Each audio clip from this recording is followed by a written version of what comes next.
the pain that wasn't just heartburn.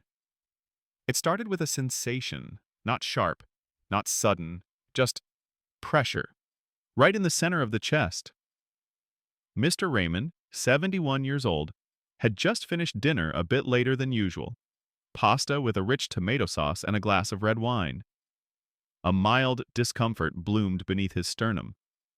He sat back in his recliner, rubbing his chest lightly, and thought to himself, must be heartburn. He'd felt something similar before, usually after a large meal or too much wine. Nothing alarming, nothing to worry about. So, he brushed it off, turned on the TV, flipped through a few channels, took an antacid. But the discomfort didn't go away. Over the next hour, the pressure grew, not painful exactly, but persistent. His breathing felt shallower than usual.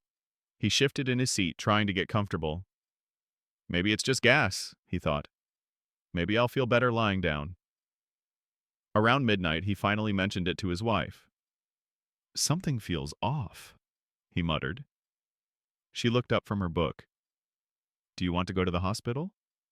He shook his head. No need. I'm sure it'll pass. It's just heartburn. She looked worried, but trusted his instincts.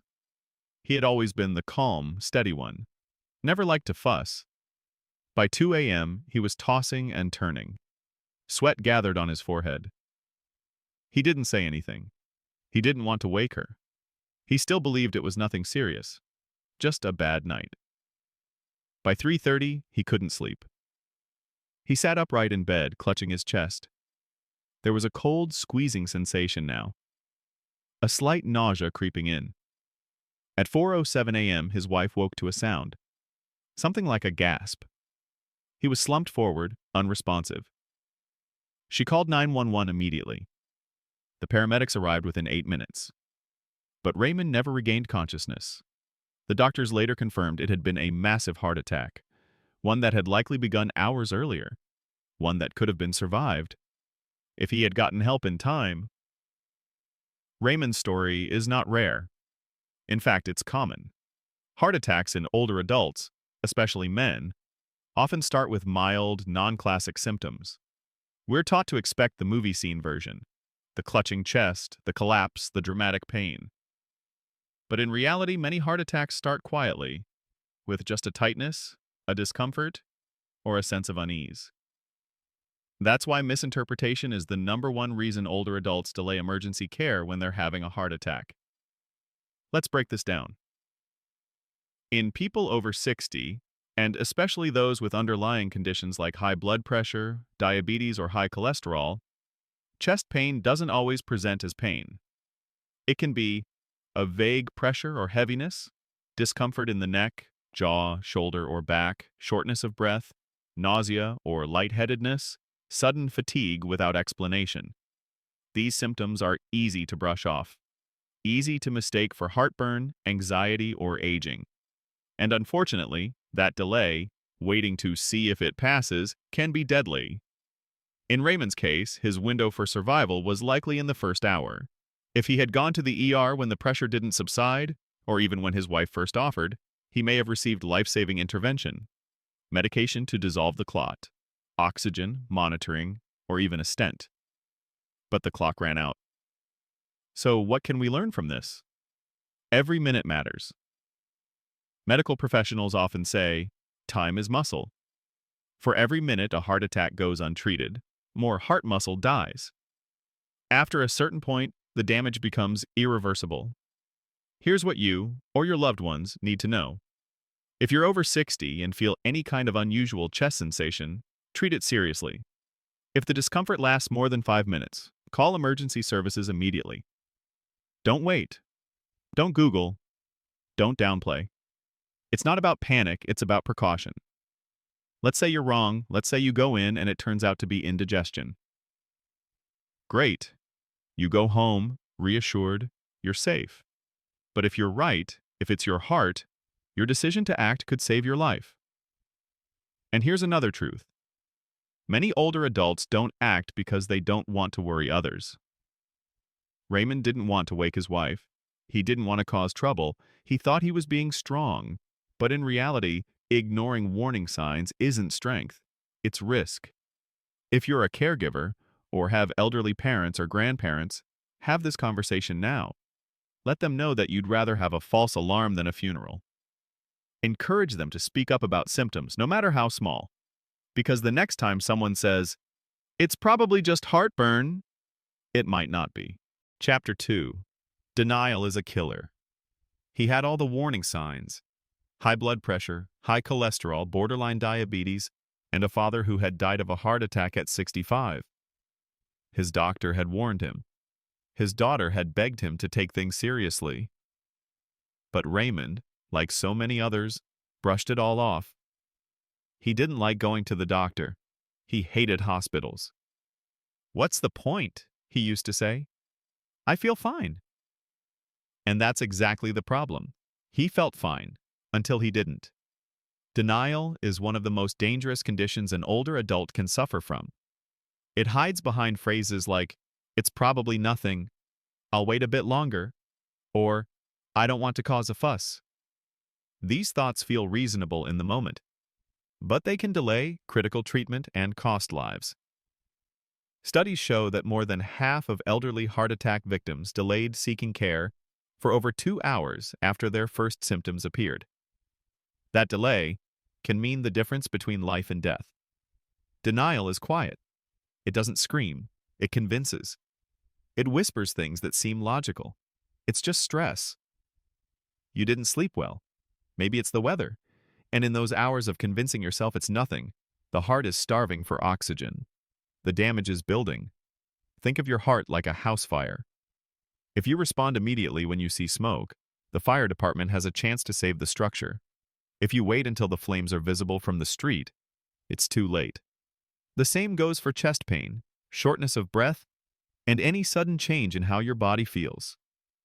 One retired firefighter shared his story in a health interview. "I didn't want to believe I was having a heart attack. I was 68, in decent shape, and I thought I knew my body. But when my left arm went numb, I still waited 30 minutes. That wait almost killed me. If my wife hadn't forced me into the car, I wouldn't be here telling this story." Pride can also fuel denial, especially in men, and especially as they get older. There's a stigma around appearing weak, vulnerable, or dramatic. But it's not weak to ask for help. It's wise. It's not dramatic to go to the hospital. It's responsible. If you're someone who doesn't like doctors, or who tends to downplay pain, you need to be extra aware. Create a plan with your family. If something feels wrong, agree to check it. No questions, no debates. Just check. Because most people who survive a heart attack say the same thing afterward: "I almost didn't go." And most families who lose someone say, "He didn't tell us how bad it was." Denial doesn't just affect the person at risk. It blinds the people around them. If you're a caregiver, family member, or friend of someone over 60, learn to read between the lines. If they say, "I'm just tired," but look pale, out of breath, or weak, don't ignore it. Ask questions. Be insistent. You might annoy them for a moment, but you could be saving their life. There's also another layer of denial we don't talk about enough: emotional denial. As people age, some come to accept death as something inevitable. They begin to downplay warning signs because, deep down, they don't want to fight anymore. They feel tired, lonely, hopeless. This is especially common in people who've lost a partner, are socially isolated, or have unaddressed depression. In these cases, denial isn't just about misreading symptoms, it's about silently giving up. That's why emotional check-ins are just as important as physical ones. Ask your parents or grandparents how they feel, not just physically, but emotionally. Remind them they matter, that they're not a burden, that their life is worth protecting. Because sometimes the greatest gift you can give someone is permission to care about themselves again. Denial is sneaky. It's comfortable. It lets you pretend everything is okay when it's not. But denial doesn't save lives. Awareness does. Action does. Listening to your body does. The next time you feel something is off, don't explain it away. Don't wait for it to pass. Don't tell yourself it's nothing, because sometimes it's everything. Chapter 3. The 5-minute rule that can save your life. Here's a simple rule, one that has saved thousands of lives, yet far too many people don't know it. If chest discomfort lasts more than 5 minutes and doesn't improve with rest, treat it as a heart attack until proven otherwise. Don't wait and see. Don't assume it's just anxiety or gas. Don't drive yourself. Call emergency services immediately. Time is everything. Every second counts. Many people think they'll know when it's serious, that there will be dramatic pain or they'll collapse. But heart attacks often don't look like the movies. They're quieter, slower. They creep in and wait for you to ignore them. That's why the 5-minute rule exists, to cut through doubt, to push past hesitation, to help you act. Picture this. A man in his 70s shovels snow in the morning. He finishes, goes inside, and feels a little pressure in his chest. He thinks, maybe I overdid it. He sits down, drinks water. The discomfort fades a little, but doesn't go away. 30 minutes pass. Then the pain spreads to his shoulder. This man calls an ambulance. Paramedics arrive quickly, start oxygen and meds on the way. He's in the cath lab within the hour. A stent is placed. He survives. This isn't a story, it's reality. Early action works, because here's the truth. The sooner a heart attack is treated, the greater the chance of survival and full recovery. The longer you wait, the more damage the heart sustains. And damage to heart muscle is permanent. That's why paramedics are trained to treat chest pain as cardiac until ruled out. That's why emergency rooms immediately prioritize these symptoms. And that's why you should too. Some people worry about calling for help and being wrong. They're afraid of wasting resources or feeling embarrassed. But doctors and nurses will tell you, they'd rather see you 100 times for nothing than once when it's too late. In fact, many hospitals report that false alarms are not a problem. They're a sign people are learning. The real problem is the ones who don't come in, the ones who hesitate, the ones who waited for the pain to go away until it didn't. So how do you apply the 5-minute rule? First, stay calm. Panic doesn't help. Sit down. Take slow breaths. Observe your body. Is there pressure, tightness, or squeezing in the chest? Is it spreading to the arms, back, jaw, or stomach? Are you short of breath? Sweating? Nauseous? Lightheaded? If you answered yes to any of those and the discomfort lasts longer than 5 minutes, even if it's not intense, call emergency services right away. Do not drive yourself. Do not wait to see how you feel in an hour. Your life could change in that hour. In fact, studies show that calling an ambulance instead of driving yourself leads to faster treatment and a significantly higher survival rate. Why? Because EMTs begin care the moment they reach you. They monitor your vitals, administer oxygen, perform ECGs, communicate with the hospital so a team is ready when you arrive. That's valuable time you can't get back if you're stuck in traffic or collapse behind the wheel. Another thing to consider, the 5-minute rule is especially important for older adults because symptoms can be vague. You may not feel pain but instead notice weakness, pressure, or even just a sense that something's wrong. That instinct matters. Trust it. Your body knows. One woman described it this way. I didn't feel pain. I felt dread, like something was coming. My chest was tight, my breathing was off, and I just knew. She called 911. She was having a heart attack. She lived. It's better to act and be wrong than wait and be right too late. Teach this rule to your parents, your grandparents, your friends. Put it on the fridge. Write it on a sticky note near the phone. If chest discomfort lasts more than 5 minutes, call for help. It's simple. It's clear. It's life-saving. When you feel something isn't right, don't explain it away. Don't justify your delay. Don't be brave, be smart. Follow the rule. 5 minutes. Then act. Chapter 4. Prepare before it happens. The worst time to make a plan is in the middle of a crisis. Yet that's what most families do.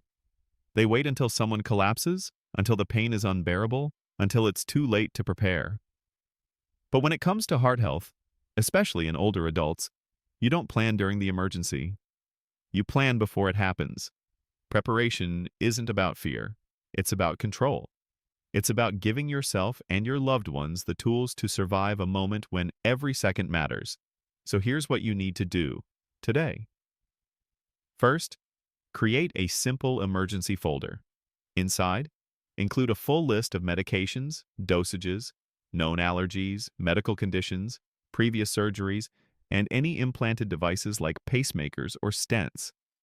Add emergency contact numbers, the name of your primary care physician, and a copy of your latest EKG if available. Keep this folder somewhere visible and easy to grab. If paramedics arrive, this information could save precious minutes and guide immediate treatment. Next, talk with your family. Sit down with your parents or grandparents and ask them what they'd want in case of a medical emergency. Do they want to be resuscitated? Who should make medical decisions if they can't? These are hard conversations, but they're acts of love. They prevent panic, confusion, and guilt later. Also, make sure elderly relatives have a clear, legible emergency card in their wallet or purse at all times. Even better, consider a medical alert bracelet if they live alone, have memory issues, or complex medical conditions. Many systems now have GPS and automatic emergency calling. Small details can change everything. On the fridge, place a visible magnet with "Call 911 if chest pain lasts more than 5 minutes." In the phone, save ICE, in case of emergency, contacts clearly labeled. Even things like checking that house numbers are well lit and visible can speed up emergency response. If they live alone, have regular check-ins. Use technology, video calls, health tracking devices, even smartwatches that can detect irregular heartbeats or falls. Prevention is also part of preparation. Encourage routine checkups. Many older adults avoid doctors unless they're sick. But regular screenings for cholesterol, blood pressure, and blood sugar can detect risks long before symptoms begin. Promote healthy lifestyle habits. Walks after dinner, reducing salt intake, staying hydrated, managing stress. It's not about perfection, it's about consistency. Now here's something many people overlook: emotional preparedness. Older adults often downplay symptoms because they don't want to be a burden. They fear being seen as weak or losing independence. That's why you must create a family culture where speaking up about discomfort is welcomed, not dismissed. Let them know it's okay to say, "I don't feel right." Teach them that acting quickly doesn't mean something is wrong. It means they're being smart. Just like checking the brakes before a road trip doesn't mean you expect to crash. It means you value safety. Empower them with knowledge. Watch videos together about warning signs. Discuss stories like Raymond's, not to scare them, but to show how easily lives are lost through hesitation. Remind them, a trip to the hospital might feel like an inconvenience, but not going could cost everything. Finally, take a moment and ask yourself, if someone you love clutched their chest tomorrow, would you be ready? Would they? Would you know what to do, who to call, what meds they're on? If not, today is the best day to fix that.